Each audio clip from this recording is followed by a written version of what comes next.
All right, ladies and gentlemen, so today we are doing either a primary source or a map. Whatever we don't choose to do in class is your responsibility to do over the weekend. Is everyone clear on that? So first period, you've decided to do a primary source, which means you are now responsible for the map, which you definitely need to watch my video because in case you haven't noticed, for your map, there's also a chart. Oh my God, you just literally recoiled. Are you okay? It is a lot of information. The Islamic empires are very tricky. So, in order to use our time as efficiently as possible, there's really one map that summarizes your three empires. Very simple, very straightforward. Everyone gets it. So, why would I do multiple maps when one map did it? So, in order to use our time efficiently, I know, how exciting. I know. And I sat there and I did this. For you. What? How do we know to write that? Where do we get that information? We can tell Lauren where we're going to get the information about how to do the chart. The other thing I said. Okay, decide. You're not the only one who's going to ask a question today. So, ladies and gentlemen, you've decided not to do the map, which is perfectly fine, which means you're now responsible for the map. Your map is due on Tuesday. We don't have school on Monday. So there's no reminding you of doing something that we didn't do because we aren't together. So please make sure you are doing the necessary things in order to be successful for this week. Now, ladies and gentlemen, another thing I want to mention. Okay? The tests are hard in here. Have we noticed? Yes. Okay? There is a reason of why the textbook we use is simple, straightforward, and easy to use. Yes? The test questions are hard. If I made the content, now if I chose a different book to make the readings incredibly difficult and incredibly dense and really, really confusing, would you read the damn book? No. If you felt like an idiot reading the book every single time, would you read the book? No. How many textbooks have you read that every time you read it, you feel like an idiot? A lot of them, correct? So, I've chosen a simpler text, which makes it easier to process the information, correct? My teaching style is to simplify things to its basic form so it's easy for you to kind of process and take up, and it's manageable. Can we agree? Okay? There's not a lot of over your head. There's not a lot of jargon coming at you that I'm not fully explaining if I have to. Yeah? With that being said, ladies and gentlemen, the only way you're going to be sophisticated enough for that AP exam is to practice taking those tests. Those tests, half the questions are super easy. Can we agree? Half the questions are tough. The reason why half those questions are easy is because I do genuinely, hopefully you know I genuinely care about you because I'm not selling my soul for you people for my own enjoyment because my life sucks. What I'm saying is those easy questions on the test are there to help your grade. Those other half of the questions that are just hard, that's what all 55 questions of your AP exam are going to look like. So if we don't practice them, are you going to be ready? No. So every single one of you are more than welcome. Is there someone at my door? Every single one of you is more than welcome to come look at the test. There's no secrets. I've had 5 people this morning come in and take a look at the test. You open it up, I hand you the answers. You ask me any question you want. It's not a secret. You're just not allowed to look at the test with the answers the day of the test. Does that make logical sense to you? Especially you first period when you have 3 other classes coming up behind you. So the only day you cannot look at a test is the day of the test. Today, or for the rest of your natural born life, when you're married with 6 kids at home, you want to look at week 15 tests, come on back. I'll happily show you week 15 tests if you really care that much. Okay? It's not a secret. We don't have time to go over the test every single week because I don't know if you noticed, we have a ton going on, yes? Okay? So, the structure of the class is to challenge you, but to support you. Hence why you have so many damn assignments. By the way, in case you haven't noticed, your map is the same weight as your pieces. Are they the same amount of effort? No. So why are they the same amount of percentage points? Yes, people. So, like, yesterday, I got so much shit being talked about. Oh, my God, her tests are impossible. By the way, I had 1 perfect score, and I have 7 people on the wall. It's more than any other previous test I've had in a while. So, like, calm yourselves, please.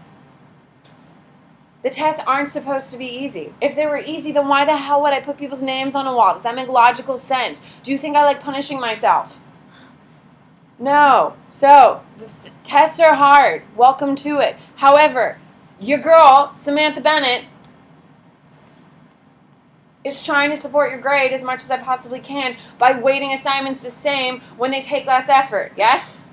Now all of a sudden your primary is stressful. Have you noticed I haven't punished you for points even though you're getting blown up? Yeah, that's me helping. Hi. So calm yourselves, please. You signed up for this course. You did this. Honors is always an option. And it is so much fun. They color. They doodle. They take naps, maybe.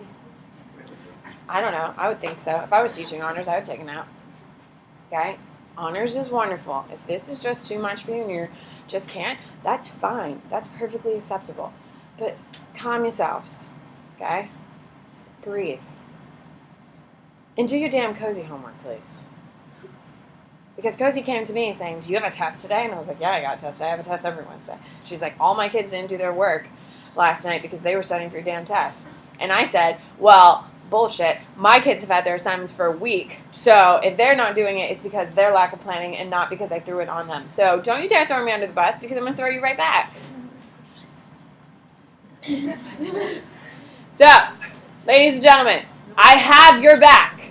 I genuinely care about you. I worked very hard for you. Breathe. The end of the quarter is coming. I am aware, which is why I spent all morning coming up with an extra credit assignment. Hello? That I always offer every single year at this time. Yeah? So breathe. People are so annoying. Sophomores are so annoying. It's hard. It's supposed to be hard. Because you're not getting an A on every single test doesn't mean everything is a complete epic failure. You're not supposed to be perfect. You're never going to be perfect. That's why there's so many other grades to compensate for it. Can we agree? Even if you do terribly on a test, you still manage to get A's in my class. Yeah, you damn do. Okay? Why? Is it because I'm punishing you with tests, or is it because I'm lifting you up with all of your other stuff you do for me? Ladies and gentlemen, I will never criticize anyone who does poorly on my test but works incredibly hard for me. I have never said anything negative to a single kid who's done poorly on a test but has done their work. I only say things to kids who are not doing their assignments, who are not putting in their time at home. That's when they get called out. Can we agree? So, if you are working hard and you are turning in your assignments, I will never say anything to you because I know I can get you to where you need to be for that AP exam. Is everyone clear? Have faith in me. I have faith in you. And calm your damn selves. Because hot damn. It was annoying as hell yesterday. The world is not on fire. I decide when the world's on fire. And it is not. Alright, here we go. Everyone should have their primary source out. Tomorrow you'll be getting your extra credit. It'll be due on Wednesday of week 15. So you have a week. You have like almost just under 2 weeks to get it done. You'll see it all tomorrow. All right, here we go. We are doing this as a team because you don't have the background knowledge. And frankly, we need to discuss some things. Because this should not be as hard as it is right now for AP world. All right, here we go. Document 1, Sir William Eaton, British diplomat, from his book, The Turkish Empire, 1799. Okay? So, what do we know? Hi. I'm not going to sit up here and do all the work. You've already made it clear what you can and cannot do, so sitting there looking at your nails instead of maybe looking at the sheet and trying to come up with an answer probably isn't the best way. Because your girl at any moment can quit on this. You get that, right? So, just saying. What do you got, Emma?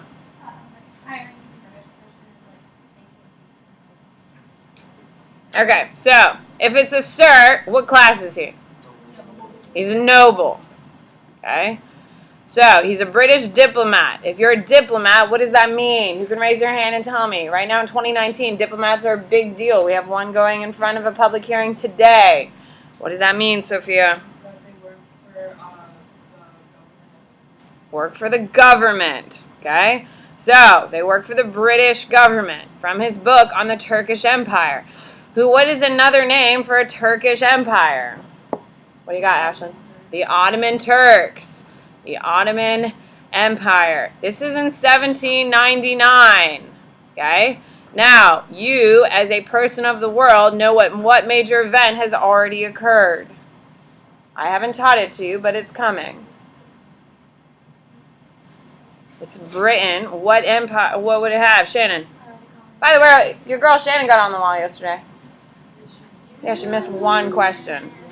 What do you got? It was the American Revolution. So this is post-American Rev. Okay? Why is that significant? So, is this a rise of Britain power, or is it kind of straggling at the moment? Straggling. Why is it straggling? Why would American Revolution hurt the British? Why? Come on, Daniel. We just left. We're like, yeah, we're done, and it was peaceful, and everything's great. Help them out. What do we got? Madison.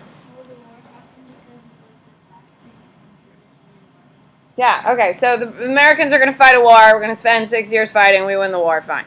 However, why is that a bigger impact? We're just 13 sets of colonies. Why is that? What's the big impact here? Come on, think about it. One colony, 13 colonies are going to revolt. William? No. Lily? Yes, ladies and gentlemen, if nothing else, the American Revolution inspires other colonies. So, are the British trying to keep control, or are they just perfectly content? They're trying to keep control. They're trying to keep control over their empire. Okay? It is undeniable that the power of the Turks was once formidable to their neighbors, not by their numbers only, but by their military and civil institutions. So, just this far, is this positive or negative about the Turks? It's positive about the Turks. Far surpassing those of their opponents. Okay, so who are their opponents in this conversation? Who are their opponents? The Turks. Who are the opponents of the Turks? If this is a British guy talking about the Turks, who do you think their opponents are? Or the rest of Europe, maybe?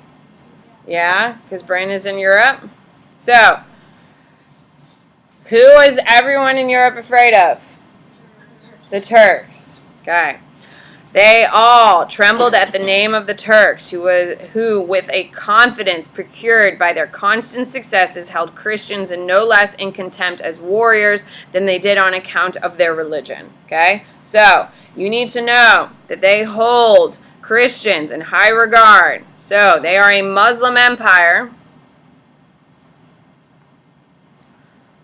but respect Christians, mostly because they have janissaries. We've talked about janissaries, haven't we? What is a janissary? You should know this term, every single one of you. It's started by the Umayyad dynasty. Oh God, people. You have a midterm coming up in 3 weeks, you know that, right? Cool. Janissaries are Christians who they wanted to kill first instead of killing Muslims, so they put them on the front of the lines. But what happens when they put the Christians on the front of the lines? No, they didn't get shot. But hence why we're talking about them now. If I put you on the front line and you got shot immediately, Jared, would we be talking your name? No, right? That's not how heroes are made. If you're not a hero, you die, and no one gives a crap about you. If we're talking about them, what happened?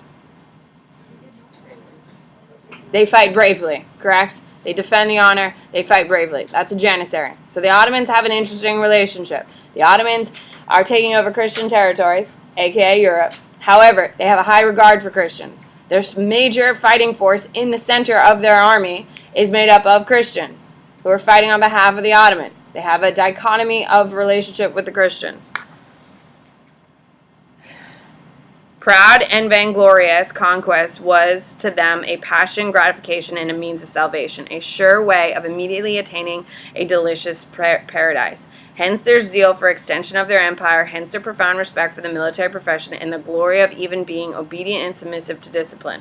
So, are they organized? They're very organized and very deadly. Okay. Besides that, the Turks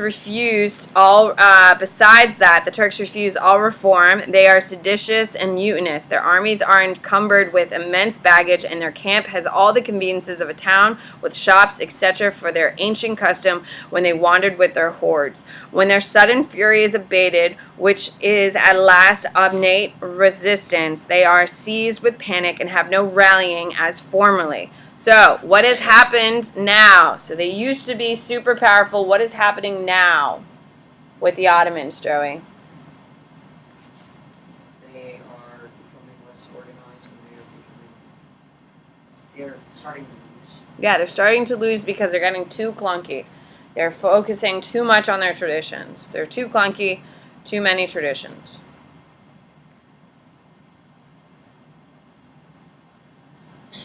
The cavalry is as much afraid of their own infantry as of the enemy. For in a defeat, they fire at them to get their horses. Why am I having problems? The cavalry is as much afraid of their own infantry as of the enemy. For in defeat, they fire at them to get their horses to escape more quickly. Does that seem like a very efficient system? No. In short, is a mob assembled rather than an army levied. So, have they lost their power? Yes. None of those numerous details of a well-organized body necessary to give quickness, strength, and regularity to its actions, to avoid confusion, to repair damages, to apply to every part of the same use, no systematic attack, defense, or retreat, no accident foreseen nor provided for. The artillery they have, which is a chiefly brass, comprehends many fine pieces of cannon, but notwithstanding the reiterated instruction of so many French engineers, they are ignorant of its management. So, they have tons of cannon, but what can't they do? They can't use them. They have tons of weapons, but can't use them. Their musket barrels are much esteemed, but they're too heavy. Nor do they possess any quality superior to common iron barrels, which have been hammered and are very soft Swedish iron. So, ladies and gentlemen, everything he's saying about the artillery is saying essentially what? Is it new or is it old? It is old. It is old and out of date. Okay? So, what is the historical context? What is the historical context? What do we got? Maggie?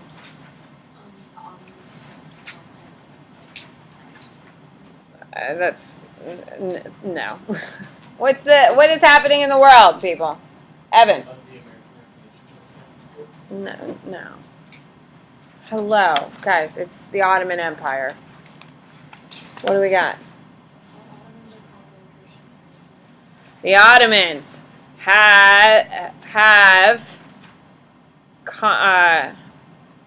have defeated European territory in years past. Are we saying that they are capable of doing it right now? No. Who's the audience of this piece? Who's the audience, Evelyn? Who is this written for? British government, absolutely. Okay, what is the purpose of this piece? Why is this British officer writing to the British government? What is the goal? What is the purpose of this, Sam? To show that they're not threatening. There you go. Purpose. The Ottomans are no longer a threat. Okay, so if the purpose is to show that the Ottomans are no longer a threat, what is the real message he's trying to convey to the British government? What is the real message he is trying to convey to the British government? What do you got, Reagan? Did the British take over the empire? No. Guys, look at what he spends a lot of time talking about. What does he spend a lot of time talking about in the piece? Yeah, hello. Yes, he does talk about the military, because that's why he's there. He's there to evaluate the military, to see if they're a threat. So cool. What does he spend a lot of time talking about that military specifically? Why is he just, remember, the purpose is that the Ottomans are no longer a threat. Why are the Ottomans no longer a threat? And why does he want the British to know that? Cade? Their weaponry is out of date. So why would he be pushing this? So what is he really trying to tell the British? Cade? No. No. Sophia? No, we already know that doesn't work effectively because that's the purpose. We already know. Ashlyn? We already know that. The Ottomans are no longer a threat. Ladies and gentlemen, they used to be the greatest military in the history of the world, the Ottoman Empire. They're no longer the greatest empire in the history of the world. Why? Madison? So what is he trying to tell them? Yes.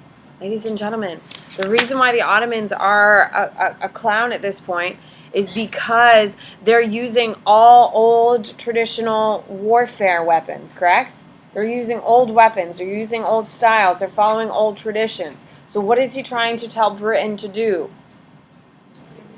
To advance. We have to modernize.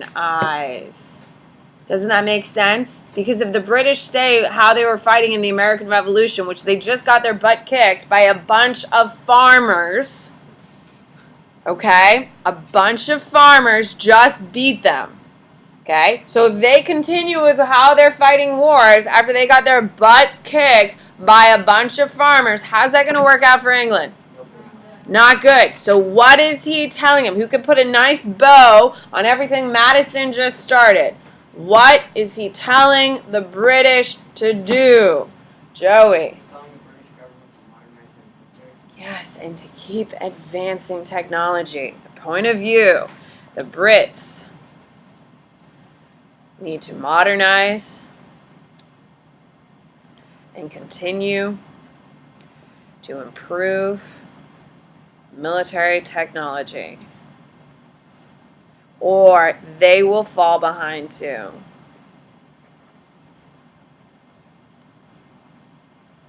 Why do we care about this? What's the impact? Do the British fall off, ladies and gentlemen? Do the British become a lost empire? No, they don't. The British end up just focusing away from the Americas and they go to India. Do they make a lot of money in India? Yes. Do they do just fine for a very long time? Yes. So why do we care? What happens after this document? What do we know is going to happen, Evan? Connect it to my document, boss. What do we know the British are going to be doing? Yes. The British modernize. Modernize. And they, again, become the most powerful nation in the world.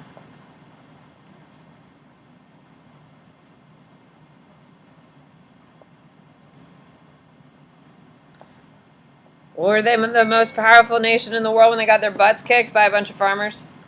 No. Did they rally and become the greatest fighting force in the world? Yes. And they're going to have that title until World War I. And then who takes it? Yes! Guys, one of the reasons why I'm sitting here doing this is because you need to see the connections. If they're spending a long time talking about something like he is, about how the state of the military is just old and decrepit and the tradition is fighting and all that stuff, there's something there. You can't ignore it. If I talk all day about my goldfish, there's a reason why I'm talking about I don't have a goldfish. I think fish are stupid, and they're a pain in the butt to clean, and it's annoying. Sorry. It's facts. Okay? With that being said, if I'm talking about something for a long period of time, there's a reason why it has to be in your thing. Some of you are reading things, and you're reading about something, and you're like, I don't know why he's talking about this for 30 lines, and you're like, oh, it can't be important. What? That doesn't make any sense. Document 2. Amberier, a Frenchman who visited Agra in 1632 during the reign of Shah Jahan, Mughal Emperor. What do we know? What do you got, William? It's in India. Absolutely. Mughal is in India. Okay, what else do we know? Okay, what else do we know? Emily? Shah Jahan? He does build the Taj Mahal.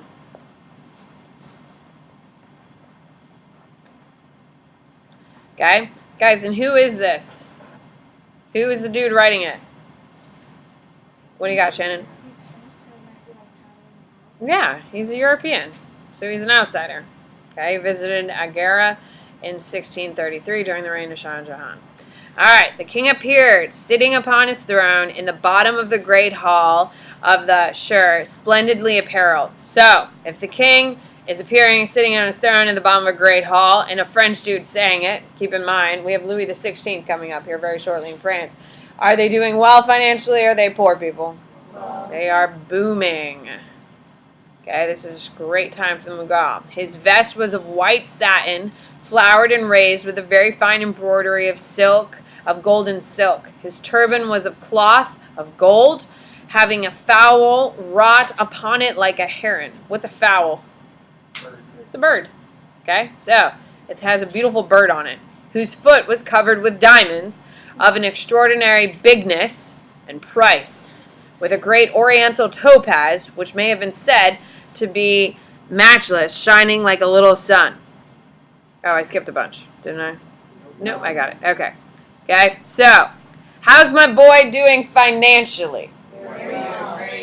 They are booming on cash. My guy has a bird on his head with encrusted in diamonds. Okay, what do you got? Sure. That's more of an AP art history thing. Okay. A collar of the big pearls hung about his neck down to his stomach, after the manner that some of the heathens wear their great beads. A collar of big pearls hung about his neck down to his stomach, after the manner that some of the heathens wear their great beads. His throne was supported by 6 pillars or feet, said to be of massive gold, set with rubies, emeralds, and diamonds. I'm not able to tell you aright either the number or the price of this heap of precious stones, because it is not permitted to come near enough to count them and to judge them of their water and purity. Only this I can say, that the big diamonds are there in confusion, and that the throne is estimated to be worth 4 sure of rupees, if I remember well. Now, ladies and gentlemen, I have no idea what the hell that means. However, if it's made out of solid gold and it's encrusted with diamonds, rubies, and all these other things, we can assume this is what? Like a shit ton of money. Can we agree? Okay, so all of this is describing the dude's chair and outfit. Why? Why is he spending all this time talking about it? Because it has to be important if we're reading a damn thing that was written in 1663, and we're sitting here reading it in 2019. Why are we reading this, Kate? Yeah, guys, so it's a French guy. The Europeans are doing well at this time. Are they doing this well? No. So they are in awe. They're awed by the wealth. They are awed by the wealth. They are just straight up just like, damn, what is happening here? Okay? Have you ever been to someone's house or been to someplace like huge? Like, if anyone here been to the Vatican, and you know I'm a terrible Catholic, I don't care about the religious side of that. If you go to the Vatican, it's literally encrusted on the ceiling throughout with gold. Like, it's just gold. Like, they just have gold statues just chilling in the corner. Like, oh man, you open the broom closet and there's a gold statue. And then there's like, oh man, just another priceless piece of art sitting there. And it's just covered in marble. Like, you're like, there's no way this is real marble. And then you touch it and it's cold. And you're like, shit, this is all marble. That's the Vatican. Okay? If you've ever been there, you should have been absolutely horrified by the amount of wealth that was spent there. Can we agree? Because it's overwhelming. Is this dude overwhelmed? Yes. I have said elsewhere that a rupee is almost equivalent to half a crown. I lect to 100,000 rupees and a contour to 100 leks, so that the throne is valued at 40 million of rupees, which are worth about 60 million French livres. I don't know what the hell that means. However, why is he trying to convert it to a French understanding? Why is he taking the time to write all of this down? Why, Lauren? It'll be a French person that reads this, and that just shows to them how much wealth it would be. He's trying to show the French how impressive it is. Just guys, you will not believe it. And he's trying to equate it as big as he can to make the wealth seem reasonable. Not reasonable, but to make it measurable so other French people can be like, damn, that's crazy. Because if I said I spent $500,000 on I don't know, a TV, a house? No, a house that's any house in South Tampa is worth $500,000, sweetie. So that's cute that you think that. But even the little shitty one on your block that you're like, ew, gross, I'd never live there. A car? Fine. If I buy the newest Bentley, okay, brand new Bentley that pretty much drives itself. If you haven't seen it, it's insane. That if I told you I bought that, would you be impressed? Yes. That I paid cash for it? Yes. Yeah, your girl can't. Your girl can't even look at it because I'm so poor. But that would at least give you an equation to understanding how much money I have, correct? All right. That which I find upon it best devised are two peacocks covered with precious stones and pearls. Beneath this throne there appeared all the umras, a splendid apparel, upon a raised ground covered with a canopy of purified gold with a great gold fringe and enclosed by silver bastion. The pillars of the hall were hung with tapestries of purified gold, having the ground of gold, and for the roof of the hall there was nothing but great canopies of flowered satin fastened with great red silken cords that had big tufts of silk mixed with the threads of gold. This is not quite my aesthetic, but if someone wanted to give me a massive throne room encrusted with diamonds and emeralds and other precious, I'd take it. What's the historical context? What is happening in the world? What's going on? Brian. Huh? Well, dude, what's happening in the world? What empire is clearly doing fine? Don't tell me India. India doesn't exist until 1947. Mughal Empire is booming.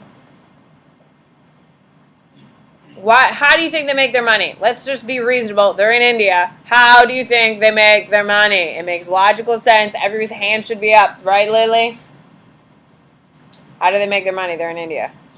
Booming with trade. There you go. If you didn't know that answer without knowing it, I don't know who it's for. This is the easiest answer of the day. Who is the audience? Who is the audience for it, Sam?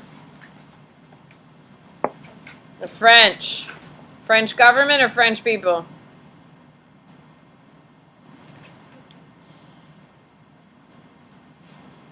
You have a 50-50 shot, girl. No. Who's it for? French people. What is the purpose of the piece? We just got so much damn detail about this throne room. Why the hell would the guy spend this much time talking about all this stuff, Sterling? Show that the Mongol Empire has so much money that they can start. The purpose is to show how horrifyingly wealthy these people are. Doesn't he sound kind of horrified? Just going into you will not believe what I just saw. Horrifyingly wealthy. The Mughal are. Okay. What is the point of view?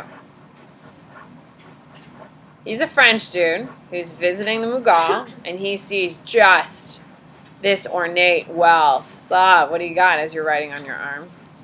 Point of view is show those groups.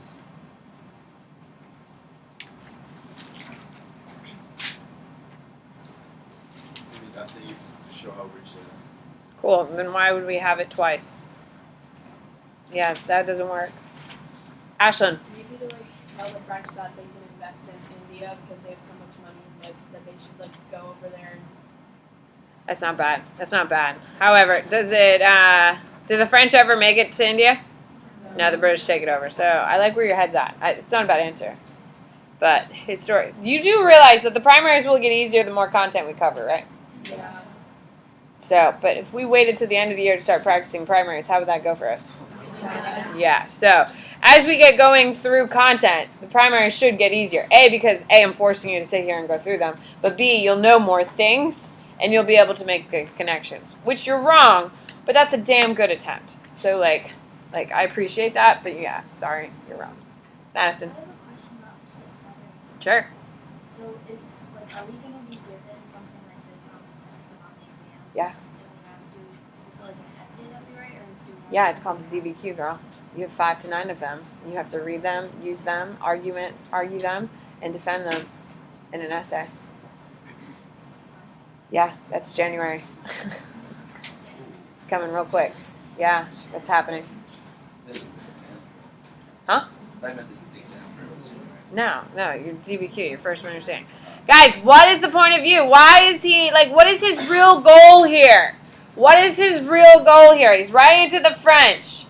Okay? What is his real goal here? He's writing it to the French people. He's converting. He's trying to come up with some number. He's already says, he's like, I have no idea how valuable this is, but let me try. And then starts trying to make equations to figure out what the French possibly paid for these things. Why? What is his real goal here? Evelyn?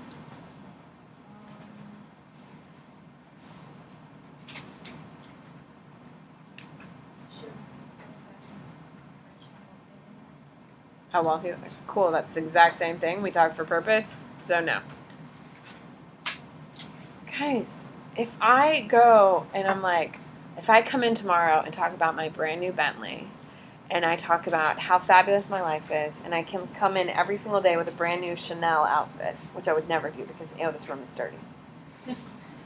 And you never saw me in something twice because, peasants wear things twice, okay? And every single day I came in with my Birkin bag and just rocking the day. And every morning I had my personal hairstylist and makeup stylist do my makeup. Oh my God, could you imagine? Jeez. Or maybe I would because I wanted to help the peasants. You know what I mean? This is my public service. Yeah. And my entire year's salary doesn't even cover a third of my clothing budget for teaching. And I just come in here and just rock these amazing shoes and why? Why would I go into that detail? Why would I be going into all this detail to a bunch of French people? If I could come in every single day and I wore crazy outfits and I was like, damn, what would be the point of it? Emma. Yes. Ladies and gentlemen, who is on the rise right now? Europe or India? India. Who will eventually become a world power? India or Europe? Europe. Are they rising into power? Are they getting stronger? But can they compete yet? So, with all the arrogance of France, is it nice to be humbled by this whole other world? Because remember, 1492, Columbus opens the door to all the world of navigation, right? The Americas. By 1699, things are going well for Europe, but are they booming? No, they're not. But are they on the rise? So they think they're all hot shit and oh yeah, look at us, we got this going on. But ladies and gentlemen, who is still supreme at this point? India, and who else? China. Yeah, you can't take thousands of years away from these places. So it is a humbling point. The point of view is, yeah, we are successful. But are we Mughal successful? Yeah, we're successful. But the old world, parentheses, China, India has more wealth than we will see. And is that still true to this day? Yeah. Now, Louis XIV is going to build Versailles. That's in the 1720s. So we're like 30 years away from that. But that's one place. And that's not nearly. Most of that's just paint. This thing is like real. Okay? So you're seeing that even though the Europeans are rising in power, are they beating the Eastern Europeans at this point? No, and that's important. Okay? That is really important that you're seeing that even though Europe is rising, Europe does not become a world power until the 1800s. We're in the 1600s, so who is still in charge? Yeah, India, China, all these places are still the ones calling the shots. Europe is rising, and we know they're going to rise, and they know where they're going to take over everything. But you need to see that even though the Europeans are rising, India and China have the wealth. Okay, why do we care, Lily, as you're playing with your gum wrappers? What should you do? It's annoying.